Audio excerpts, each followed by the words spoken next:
ব্যাস আমি কোটিপতি। আর একটা রাত তারপর আমি কোটিপতি। কিন্তু আমি জায়গাটা ঠিক বুঝতে পারছি না।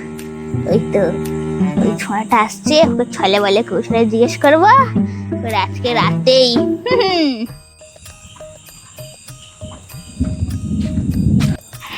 এ খোকা, হ্যাঁ কি হয়েছে বলো। শোন না, বলছি দেখ এখানে একটা ম্যাপ মতো করা আছে। হ্যাঁ, এই জায়গাটা কোন রাস্তা দিয়ে যাওয়া বলতো? এখানে লেখা আছে এইদিকে একটা মাঠ, ওইদিকে একটা মানে মানে ওইদিকের মাঠটা আর ওইদিকের মাঠটা। আর এই যে রাস্তাটা, এটা কিভাবে যাবো একটু দেখ তো। ও এটা এটা ওই ওই তো ওপারে সেই ফাঁকা জায়গাটা আছে না, একটা বড় মতন জায়গা, ওখানে মন্দির তৈরি হচ্ছে। এই সরকার থেকে মন্দির করছে বলে এই ম্যাপটা দিয়েছে। তুমি করতে পেলে এটা? হ্যাঁ, কি বলছিস? এইটাই মন্দির করবো, ওইটার ম্যাপ? হ্যাঁ, কিন্তু তুমি কি ভাবলে?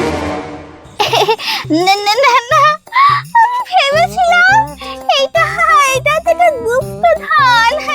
এই মন্দিরটা করবো না, গোল করা আছে, ওখানে গুপ্তধন পোতা আছে। আজকে রাত্রিরে শাবল কুড়ুল দিয়ে গিয়ে খুঁড়তাম আর কি। তা ভালো হলো তুই বলে দিলি। সত্যি মাইরি, আমি পাগল দেখেছি, তবে তোমার মতন পাগল দেখিনি। এই এখনকার যুগে গুপ্তধন মানুষ 1 টাকা পড়ে থাকতে থাকলে তার পা দিয়ে চেপে দিয়ে আর তুলে নেয়। তোমার বলি হারি।